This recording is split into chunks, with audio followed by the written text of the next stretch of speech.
दर्शक बंधु प्रजन्म Wednesday with Devanand को मु आपण मान को स्वागत करुछि।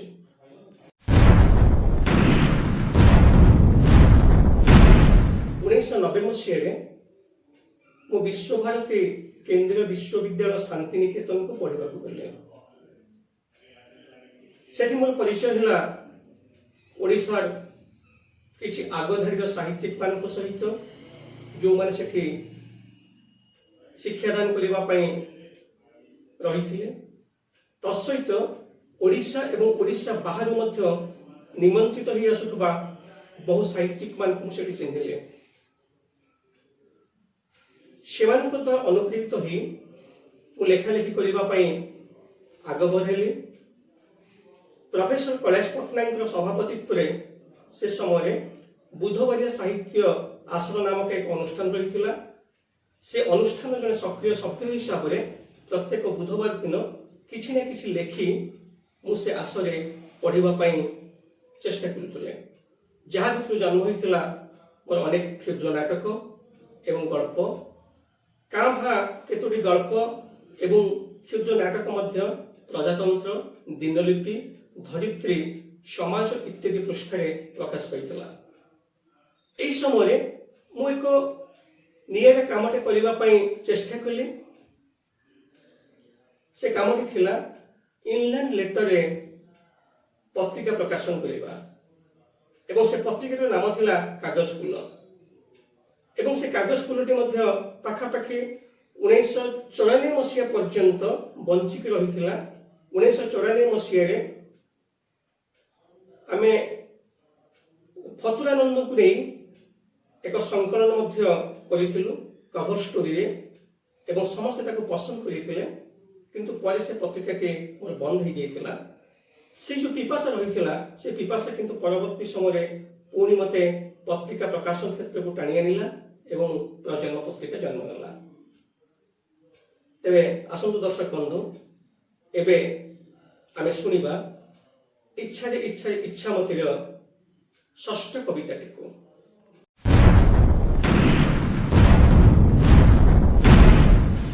सारा दिन कटुची तमर एबे जमुना कूल अबा तमाल बनरे केबे केबे केमिति आम्रपुंज और बकुल बिखिरे कदम्ब छाईरे मयूर साथीरे तांको आसीबा फेरिबा एबे तमरी तमरी इच्छारे तांको आसीबा फेरिबा एबे तमरी तमरी इच्छारे थिले बेले तांको साथे अचानक ईर्षारे खुली जाए जमुना ढेउ सबु योजन योजन व्यापी दुई कूल प्लावित तमाल बनरे बास चहटे अचानक दूर दिग्बलय जाए झरी पड़े बौल फूल गभरे नाइबा तमे पाउथाओ पल बोले बसंतर ढेउ खेली खेली जाए आम्र कुंजरे कोइलीर कुहू होई कदम्ब फूल तो सुजुथाई नीति अंशुली सेज तम पाई तांको साथे पदे कथा हेले पाओ तमे कोटि लावण्य निधि प्रति लोमकूपे अनुभव तमे केते केते नुआ जीवन स्थिति सबु आसे अचानक एरे भी अचानक सबु आसे अचानक एरे भी अचानक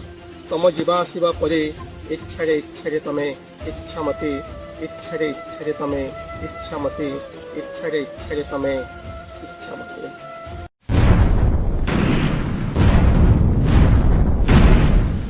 कानकु एबे शुभुनी तमर संगीत जमुना जलर अबा झिपि झिपि बरसार कानरे बाजुछि खाली प्रियर अहरह बंशीर स्वर कदम्ब मूलरे बंशी बाजिले घरे थिले तमे हो आनमना शोष बढ़ी जाए जुगरु जुगको पूर्ण कलसी हुए शून्य थर थर पारे जमुना कूल को धाओ हेउ पछे बेल सूर्योदय अबा सूर्यास्त सूर्योदय काले जमुना कूले दिन देही परे कदम्ब मूले संध्यारे आम्रकुंज अबा तमाल बन रात्रि स्वप्नर सहर एबे प्रियर मिलन स्थल रात्रि स्वप्नर सहर एबे प्रियर मिलन स्थल फेर जेबे जमुना कूल काखे थाए कलसीरे जल फेर जेबे जमुना कूल काखे थाए कलसीरे जल अकस्मात झुंकी पड़ू पड़ू तले रही जाओ प्रियर कोले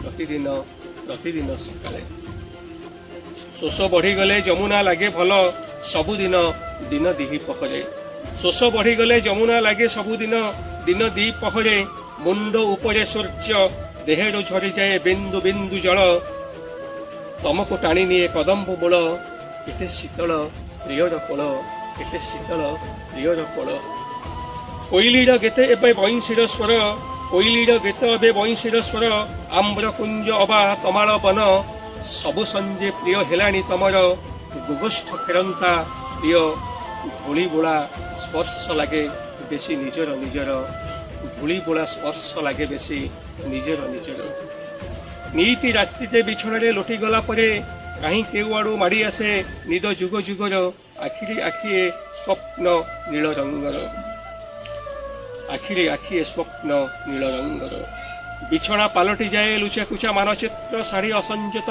कांचुला तले प्रिय नखर चिन्ह शरीर केते क्लांति इच्छारे इच्छामती निद टूटी जाए भांगी जाए स्वप्न अधराति बसुथा भावी अधराति भावुथा बसी यही थानता कि एका बास्तव यही थानता कि एका बास्तव एबे से नुहंती आउ तम प्रेम एबे से नुहंती आउ तम प्रेम पालटी गलाणी प्रिय केबेठु तम जीवन पालटी गलाणी प्रिय केबेठु तम जीवन पालटी गलाणी प्रिय केबेठु तम जीवन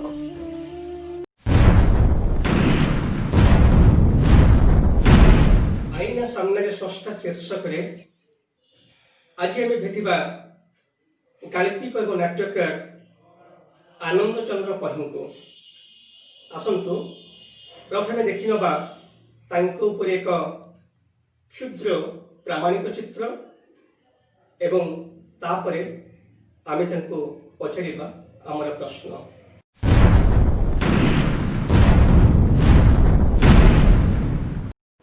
एप्रिल 11 तारिख 1946 मसीह ढेंकानाल जिलार निहल प्रसाद ग्राम जन्मग्रहण कर श्रीजुक्त आनंद चंद्र पही एकाधारे जड़े गाल्पिक और नाट्यकार 200 ऊर्ध्व गल्प लिखिबा सहित अनन्य तांकर 60टी नाटक रही। 1998 मसीह प्रतीक्षारे परीक्षित नाटक पई ओडिशा साहित्य एकाडेमी पुरस्कार पाइथिबा श्रीजुक्त पही सर्वभारतीय बेतार नाटक प्रतियोगिता 4 थर श्रेष्ठ नाट्यकार रूपे विवेचित होइछन्ति। तांकर 10टी गल्प संकलन और 14 गोटी नाटक पुस्तक प्रकाशित हो सारी।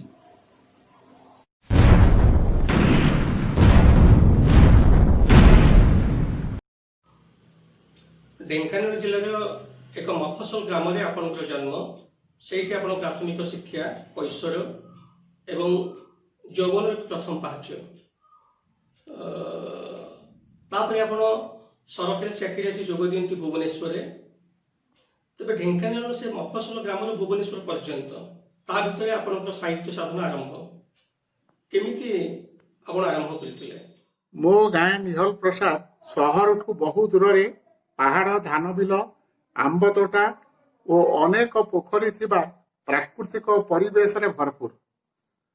मोर शैशव कैशोर और यौवनर बेस किछि दिन मो गाँ रे कटिछि। मु आम गाँ माइनर स्कूल रे सप्तम श्रेणी रे पढ़िबा बेले आमे गोटे हाथ लेखा साहित्य पत्रिका प्रकाश करुथिलु। तार नाम थिला निश्चिंता। सेथिरे मोर गोटे गल्प और गोटे कविता प्रकाश पाइथिला।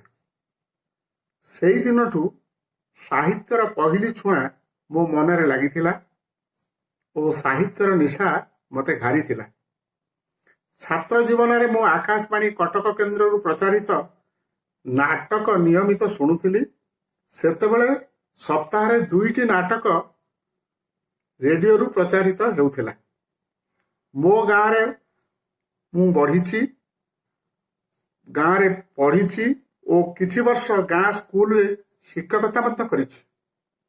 गाँव रे थिबा गरीब निरीह निराश्रय और तल पाहाचिया अपांत्य चरित्र मानक सह मिसिछि। सेमानंकु और सेमानंक अभाव अनटन दुख दुर्दशा को निकटरू निरेखी देखिछि। समाजर अन्याय अनीति दुर्नीति अत्याचार और अविचार घेर पड़ी डहल विकल हेउथिबा मनिषंक ବୁକୁ ଫଟା ଚିତ୍କାର ଶୁଣିଛି, କିନ୍ତୁ ସେମାନେ ଏସବୁ ଅସଙ୍ଗତି ଓ ଦୁସ୍ଥିତି ବିରୁଦ୍ଧରେ ଆନ୍ଦୋଳନ କି ବିପ୍ଳବ କରିପାରନ୍ତି ନାହିଁ। ମୋ ମନକୁ ଏହା ଆଲୋଡ଼ିତ କଲା। ମୁଁ ସ୍ଥିର କଲି ସେମାନଙ୍କ କଥା, ସେମାନଙ୍କ ବ୍ୟଥା, ସେମାନଙ୍କ ଆପତ୍ତି, ସେମାନଙ୍କ ଅଧିକାର ଓ ଦାବିକୁ ସମାଜ ଆଗରେ ପ୍ରଭାବଶାଳୀ ଭାବରେ ଉପସ୍ଥାପନ କରିବା ପାଇଁ ମୁଁ ଗଳ୍ପ ଲେଖିବି, ନଚେତ୍ ନାଟକ ଲେଖି ତା ମାଧ୍ୟମରେ ଚିରୁଡ଼ାଏ ସମାଜକୁ ଅବିକଳ ଉଠାଇ ଆଣି ଲୋକମାନଙ୍କ ଆଗରେ ଥୋଇ ବିଶ୍ଳେଷଣ କରିବି, ମଞ୍ଚ ଉପରେ, ଟିଭି ପରଦାରେ ଆଉ ରେଡିଓ ସାହାଯ୍ୟରେ। ମୁଁ ଭୁବନେଶ୍ୱର ଆସିବା ପରେ ବିଭିନ୍ନ ସାହିତ୍ୟ ସଂସଦରେ ଯୋଗଦେଲି। ସମୟକ୍ରମେ ସାହିତ୍ୟିକ ଓ ଆଡଭୋକେଟ ରମେଶ ଚନ୍ଦ୍ର ଧଳଙ୍କ ସହିତ ମୋର ପରିଚୟ ଓ ସମ୍ପର୍କ ସ୍ଥାପିତ ହେଲା। ଜନପଥ ନାମକ ଏକ ତ୍ରୟମାସିକ ସାହିତ୍ୟ ପତ୍ରିକାର ସମ୍ପାଦନା କରୁଥିଲେ ସେ। ତାଙ୍କ ଅନୁରୋଧ କ୍ରମେ ମୁଁ ଜନପଥର ପରିଚାଳନା ସମ୍ପାଦକ ଦାୟିତ୍ୱ ବହନ କରିଥିଲି। 1979 ମସିହାରେ ମୋର ପ୍ରଥମ ଗଳ୍ପ ଭୁବନେଶ୍ୱର ପ୍ରକାଶିତ ହେଲା ଭଦ୍ରକରୁ ପ୍ରକାଶିତ ସେତେବେଳର ଏକମାତ୍ର ମର୍ଯ୍ୟାଦାବନ୍ତ ଗଳ୍ପ ପତ୍ରିକା ଗଳ୍ପଝରରେ। ତାପରେ ମୁଁ ଗଳ୍ପ ଲେଖି ସେତେବେଳର ସାହିତ୍ୟ ମାସିକ ପତ୍ରିକା ଝଙ୍କାର, ଆସନ୍ତାକାଲି, ନବରବି ଇତ୍ୟାଦିକୁ ପଠାଇଲି ଓ ସେଥିରେ ମୋର ଗଳ୍ପ ପ୍ରକାଶିତ ହେଲା। ଏହିପରି ଭାବରେ ମୋର ସାହିତ୍ୟିକ ଜୀବନର ଆରମ୍ଭ ହୋଇଥିଲା। ଆପଣ ଗଳ୍ପ ଓ ନାଟକ ଲେଖନ୍ତି, କେବେ କେବେ ବି କେମିତି କବିତା ଲେଖନ୍ତି। କେତେକ ଜାଗାରେ ଆପଣ କହିଛନ୍ତି ଯେ ଆପଣଙ୍କ ପ୍ରଥମ ପସନ୍ଦ ଗପ, ଯଦିଓ ଆପଣ ଦୂରଦର୍ଶନ, ବେତାର ଏବଂ ମଞ୍ଚ ପାଇଁ ଅନ୍ୟାନ୍ୟ 60ରୁ ଉର୍ଦ୍ଧ୍ୱ ନାଟକ ଲେଖିସାରିଛନ୍ତି। ନାଟକ ପାଇଁ ମଧ୍ୟ 1998 ମସିହାରେ ଆପଣ ଓଡ଼ିଶା ସାହିତ୍ୟ ଏକାଡେମୀ ପୁରସ୍କାର ପାଇଛନ୍ତି। ସର୍ବଭାରତୀୟ ସ୍ତରରେ ବେତାର ନାଟକ ପାଇଁ 4 ଥର ପୁରସ୍କୃତ ହୋଇଛନ୍ତି। ତାହେଲେ ନାଟକ ଆପଣ ପ୍ରଥମ ପସନ୍ଦ ନ ହେଇ ଗଳ୍ପ କାହିଁକି ଆପଣଙ୍କର ପ୍ରଥମ ପସନ୍ଦ ହେଲା? ଜଣେ ଗାଳ୍ପିକ ଭାବେ ସ୍ୱୀକୃତି ଲାଭ କରିବା ପରେ ମୁଁ ନାଟକ ଲେଖିବା କଥା ଚିନ୍ତା କଲି। ନାଟକ ଲେଖିବା ପାଇଁ ମୋ ମନର ସୁପ୍ତ ଇଚ୍ଛା କଳ ଲେଉଟେଇଲା। କିନ୍ତୁ ସେତେବେଳେ କାହାଣୀହୀନ, ଅବୋଧ୍ୟ, ଦୁର୍ବୋଧ୍ୟ ନାଟକର ଧାରା ଓଡ଼ିଶାର ସମସ୍ତ ରଙ୍ଗମଞ୍ଚରେ ପ୍ରବାହିତ ହେଉଥିଲା। ସେସବୁ ଆମ ମାଟି, ପାଣି, ପବନ, ପରମ୍ପରା କି ସଂସ୍କୃତି ଧାରାରେ ପରିପୁଷ୍ଟ ନାଟକ ନଥିଲା। ସେ ନାଟକ ନ ଦେଖି ଦର୍ଶକମାନେ ମୁହଁ ମୋଡ଼ି ଚାଲି ଯାଉଥିଲେ। ମୁଁ ସ୍ଥିର କଲି ଦର୍ଶକମାନଙ୍କୁ ନାଟକ ଆଡ଼କୁ ପୁଣି ଆକୃଷ୍ଟ କରିବା ପାଇଁ ମୁଁ ଏମିତି ନାଟକ ଲେଖିବି ଯେଉଁଥିରେ ବଳିଷ୍ଠ କାହାଣୀ ରହିବ, ସାମାଜିକ ସମସ୍ୟା ରହିବ, ଆମ ମାଟି, ପାଣି, ପବନର କଥା ରହିବ, ଆମ ପରମ୍ପରା ଓ ସଂସ୍କୃତି ରହିବ ଏବଂ ଦର୍ଶକମାନଙ୍କ ମନଛୁଆଁ ହେବ। ମୋର ନିଜର କୌଣସି ନାଟ୍ୟ ସଂସ୍ଥା ନଥିଲା କି ମୁଁ କୌଣସି ନାଟ୍ୟ ସଂସ୍ଥା ସହିତ ସମ୍ପୃକ୍ତ ନଥିଲି। ତେଣୁ ମୁଁ ଆଖି ବଢ଼ାଇଲି ସେତେବେଳର ସବୁଠୁ ବଳିଷ୍ଠ ମାଧ୍ୟମ ଆକାଶବାଣୀ ଆଡ଼େ। 1979 ମସିହାରେ ପ୍ରଥମେ ଚିଠି ଶୀର୍ଷକ ନାଟକଟିଏ କଟକ ବିବିଧ ଭାରତୀ କେନ୍ଦ୍ରକୁ ପଠାଇଲି, ତାହା ପ୍ରଚାରିତ ହେଲା। ତାପରେ ଆକାଶବାଣୀ କଟକ କେନ୍ଦ୍ରକୁ ପଠାଇଲି ଆଉ ଗୋଟିଏ ନାଟକ ଯାହାର ନାମ ଥିଲା ଦୁଇ ଦିଗନ୍ତ, ତାହା ମଧ୍ୟ ଗୃହୀତ ହୋଇ ପ୍ରଚାରିତ ହେଲା। ତାପରେ ମୁଁ ନାଟକ ପଠାଇଲି ଅନ୍ୟତମ ବଳିଷ୍ଠ ମାଧ୍ୟମ ଦୂରଦର୍ଶନକୁ। ମୋର କିଛି ନାଟକ ବେତାର ଓ ଦୂରଦର୍ଶନରେ ପ୍ରସାରିତ ହେବା ପରେ ମୁଁ ମଞ୍ଚ ନାଟକ ଲେଖିବା ଆରମ୍ଭ କଲି। ବସ୍ତୁତଃ ମୁଁ ଗଳ୍ପ ଓ ନାଟକ ଦୁଇଟି ଯାକ ଲେଖା ଜାରି ରଖିଲି, କାରଣ ନାଟକ ଲେଖିବା ଦିଗରେ ମୋ ଗଳ୍ପ ଗୁଡ଼ିକ ମୋତେ ସାହାଯ୍ୟ କଲା। ମୁଁ ଆଜି ସୁଦ୍ଧା ପ୍ରାୟ 200ଟି କ୍ଷୁଦ୍ର ଗଳ୍ପ ଲେଖିଛି। ସେଥିରୁ ମୋର ଯେଉଁ ଗଳ୍ପ ଗୁଡ଼ିକ ପାଠକମାନଙ୍କ ଦ୍ୱାରା ପ୍ରଶଂସିତ, ଯାହାର କାହାଣୀ ଓ ଥିମ୍ ବଳିଷ୍ଠ ଥାଏ, ସେଗୁଡ଼ିକୁ ବାଛି ବାଛି ନାଟ୍ୟ ରୂପ ମୁଁ ପ୍ରଦାନ କରେ। ମୋ ଦୃଷ୍ଟିରେ ଗଳ୍ପ ଓ ନାଟକ ଉଭୟର ପ୍ରାଣ ଓ ପୋଷାକ ପ୍ରାୟ ଏକାପରି। ଗଳ୍ପ ଓ ନାଟକ ଦୁଇଟି ଯାକରେ କାହାଣୀ, ଥିମ୍, ଦୃଶ୍ୟ, ଚରିତ୍ର, ସଂଳାପ, ଦ୍ୱନ୍ଦ୍ୱ, ଉତ୍କଣ୍ଠା ଓ ନାଟକୀୟତା ରହିଛି। ଜଣେ ଦର୍ଶକ ନାଟକଟିଏ ଦେଖି ଆସି ତାର ବନ୍ଧୁ ଆଗରେ ଯାହା ପ୍ରକାଶ କରେ ତାହା ଗୋଟିଏ ଗଳ୍ପ। ସାହିତ୍ୟ ଏକାଡେମୀ ପୁରସ୍କାର ପାଇଥିବା ମୋର ନାଟକ ପ୍ରତୀକ୍ଷାରେ ପରୀକ୍ଷିତ, ଆକାଶବାଣୀ ପୁରସ୍କାର ପାଇଥିବା ମୋ ବେତାର ନାଟକ ଅନ୍ୟ ଏକ ସିଦ୍ଧାର୍ଥ, ଭାଙ୍ଗି ପଡୁଥିବା ଭୂମି ଓ ପରିତ୍ୟକ୍ତ ପ୍ରତ୍ୟେକ ମୋର ଗୋଟିଏ ଗୋଟିଏ ଗଳ୍ପର ନାଟ୍ୟ ରୂପ। ମୁଁ ମୋର ସଫଳ ନାଟକ ଗୁଡ଼ିକର ଶ୍ରେୟ ମୋ କ୍ଷୁଦ୍ର ଗଳ୍ପକୁ ହିଁ ଦେଇଥାଏ। ମୁଁ ପ୍ରଥମେ ଜଣେ ଗାଳ୍ପିକ ଓ ପରେ ନାଟ୍ୟକାର, ତେଣୁ ମୋର ପ୍ରଥମ ପସନ୍ଦ ମୋ ଗଳ୍ପ।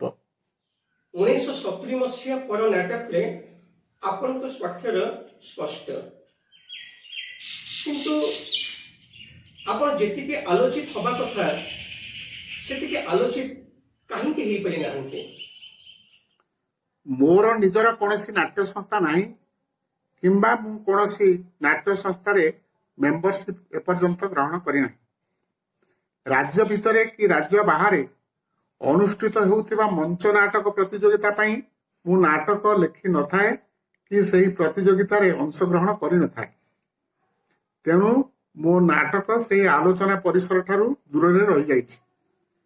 ଏମିତି ଦେଖିବାକୁ ଗଲେ ନାଟକ ଉପରେ ଆଲୋଚନା ପରମ୍ପରା ଓଡ଼ିଶାରେ ଏବେ ପ୍ରାୟ ନାହିଁ।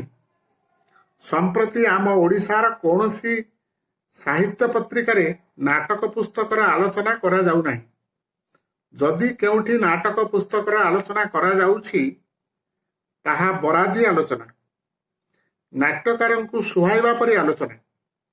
ମୌଖିକ ଆଲୋଚନା ବା ସମାଲୋଚନା କଥା ନିଆରା, ତାର କୌଣସି ଆଧାର ନଥାଏ, କେବଳ ସମ୍ପର୍କ ଉପରେ ତାହା ନିର୍ଭରଶୀଳ। ଏହି ସବୁ କାରଣରୁ ମୋ ନାଟକ ଉପରେ ଅଧିକ ଆଲୋଚନା ହୋଇପାରି ନାହିଁ। ଆପଣ ବେତାର ନାଟକରେ ଯେତିକି ସଫଳ, ମଞ୍ଚ ନାଟକରେ ସେତିକି ସଫଳ ନୁହନ୍ତି ବୋଲି ନାଟ୍ୟ ନିର୍ଦ୍ଦେଶକ, ନାଟ୍ୟକର୍ମୀ ଏମାନେ ମତ ରଖନ୍ତି। ସେ ସମ୍ପର୍କରେ ଆପଣ କ'ଣ କହିବେ? ପୁରସ୍କାରକୁ ଯଦି ସଫଳତାର ମାପକାଠି ବୋଲି ବିବେଚନା କରାଯାଏ ତାହେଲେ ହୁଏତ ଆପଣଙ୍କ କଥା ସତ୍ୟ ହୋଇପାରେ। ମୋର ଗୋଟିଏ ମଞ୍ଚ ନାଟକ ଓଡ଼ିଶା ସାହିତ୍ୟ ଏକାଡେମୀ ପୁରସ୍କାର ପାଇଥିବା ବେଳେ 3-4ଟି ବେତାର ନାଟକ ଆକାଶବାଣୀ ପୁରସ୍କାର ପାଇଛି। କିନ୍ତୁ ମୋ ମତରେ ପୁରସ୍କାରକୁ ସଫଳତା ବୋଲି ଧରିନେବା ସବୁବେଳେ ପାଇଁ ଠିକ ନୁହଁ। ମୁଁ କେବଳ ବେତାର ନାଟକ ଲେଖି ନାହିଁ, କିନ୍ତୁ ବେଶୀ ସଂଖ୍ୟାରେ ବେତାର ନାଟକ ହୁଏତ ଲେଖିଛି। ଅନେକ ମଞ୍ଚ ନାଟକ ଓ ଦୂରଦର୍ଶନ ନାଟକ ଲେଖିଛି ଯାହା ଦର୍ଶକମାନଙ୍କ ଦ୍ୱାରା ଆଦୃତ ହୋଇଛି। ମୁଁ ଲେଖିଥିବା ମଞ୍ଚ ନାଟକ ପ୍ରତୀକ୍ଷାରେ ପରୀକ୍ଷିତ, ଖାଲି ହାତର ଛବି, ରେଖାଚିତ୍ର, ଡର, ଅନ୍ତର୍ଦାହ, ହଜି ଯାଇଥିବା ମଣିଷ ଓ ଫୁଲ ଟେନସନ ଇତ୍ୟାଦି ଓଡ଼ିଶାର ବିଭିନ୍ନ ରଙ୍ଗମଞ୍ଚରେ ମଞ୍ଚସ୍ଥ ହୋଇଛି। ଏପରିକି ଫୁଲ ଟେନସନ ନାଟକଟି ଓଡ଼ିଶାର ବିଭିନ୍ନ ସ୍ଥାନ ଯଥା ଭୁବନେଶ୍ୱର, ବାଲେଶ୍ୱର, ବ୍ରହ୍ମପୁର, ପାରାଦୀପ, ଢେଙ୍କାନାଳ, ରାଉରକେଲା ଏବଂ ଓଡ଼ିଶା ବାହାରେ କଲିକତା, ଜାମସେଦପୁର, ଝାଡ଼ଖଣ୍ଡ ଓ ପୁନେଠାରେ ମଞ୍ଚସ୍ଥ ହୋଇ ବହୁ ପ୍ରଶଂସା ଲାଭ କରିଛି। ଦୂରଦର୍ଶନ ନାଟକ କୁଣିଆ ଝମେଲା, ଭୟ, ଆକାଶର ରଙ୍ଗ, ଆଜିକାଲି ଆଜି, ଅନ୍ୟ ଅରଣ୍ୟ, ଝଡ଼ଗ୍ରସ୍ତ 2ଟି ଫୁଲ ବହୁବାର ପ୍ରସାରିତ ଓ ପ୍ରଶଂସିତ। ସାମ୍ପ୍ରତିକ ସମୟରେ ଓଡ଼ିଶାରେ ନାଟକର ସ୍ଥିତି କ'ଣ? ଅବୋଧ୍ୟ, ଦୁର୍ବୋଧ୍ୟ ଓ କାହାଣୀହୀନ ନାଟକ ଆଉ ଓଡ଼ିଶାରେ ଲେଖାଯାଉନାହିଁ କି କୌଣସି ମଞ୍ଚରେ ଅଭିନୀତ ହେଉନାହିଁ। ମଞ୍ଚ, ବେତାର ଓ ଦୂରଦର୍ଶନ ନାଟକ ପ୍ରତି ଏବେ ଦର୍ଶକମାନଙ୍କ ଭଲ ପାଇବା ବଢ଼ିବାରେ ଲାଗିଛି। ଅବଶ୍ୟ ପଇସା ଦେଇ ମଞ୍ଚ ନାଟକ ଦେଖିବା ସ୍ଥିତି ଆଜି ଯାଏ ଆସିନାହିଁ, କିନ୍ତୁ ଲୋକମାନେ ଏବେ ନାଟକ ଦେଖିବାକୁ ଅମଙ୍ଗ ହେଉନାହାନ୍ତି। ନାଟକ ଦେଖୁଥିବା ଲୋକଟି ଭରପୁର ମଜା ଉଠାଉଛି। ମଞ୍ଚ ନାଟକର ମଞ୍ଚାୟନ ପାଇଁ सरकार एवं केतेक क्षेत्र में सहायतार हाथ बढ़ाई। भुवनेश्वर रे रवींद्र मंडप और भंजकला मंडप रे मासरे किछि दिन नाटक मंचस्थ करिवा पई रिहाती दर रे मंच जोगाई दिया जाउछि। यह शुभ सूचना।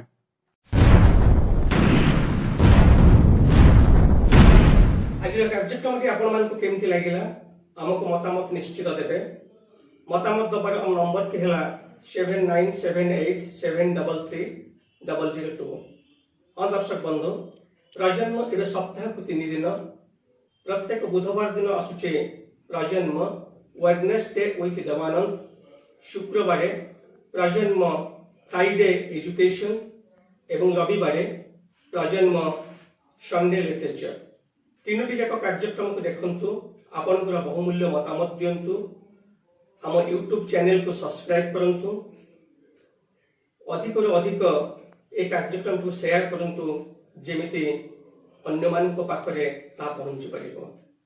हाँ दर्शक बंधु, आमे गत दिनरु बा गत संडेरु एक क्विज कार्यक्रम आरंभ करिछु एवं से क्विज कार्यक्रम जो प्रश्नटी थिला से प्रश्नटी को आमे आज पुणी आउ थरे दोहराउछु।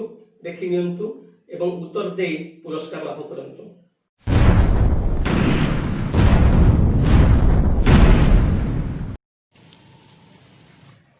आज प्रश्न आम समस्त जानिचे गिरिबाला महांती आम समय जड़े प्रसिद्ध कवि, किंतु गिरिबाला महांती लेखिका जीवन प्राथमिक पर्यायर पद्मश्री सच्चिदानंद राउतराय सहित मिसी एक अनुवाद गल्प पुस्तक प्रकाशन करते। अर्थात आज प्रश्न पद्मश्री सच्चिदानंद राउतराय एवं गिरिबाला महांती मिलित अनुवाद केउं गल्प पुस्तकटी प्रकाशित होता। आपन को उत्तर आम पाखरे 29 जून सुधा पहुंचवा आवश्यक। सठिक उत्तरदाता मानक मध्यरु लकी ड्र रे आमे 3 जन को निर्वाचित करिबो एवं सेमानकु खुशी प्रकाशनी तरफ प्रकाशित होइथिबा पुस्तक को पुरस्कार आकारे दिया जिवो। आ काल विलंब न करी प्रश्न उत्तर को आम व्हाट्सएप नंबर पठे दिंतु। नंबर टी पुनराय कही रखे 7978733002। रहुछि पुणी देखा आउ एक संख्या। नमस्कार।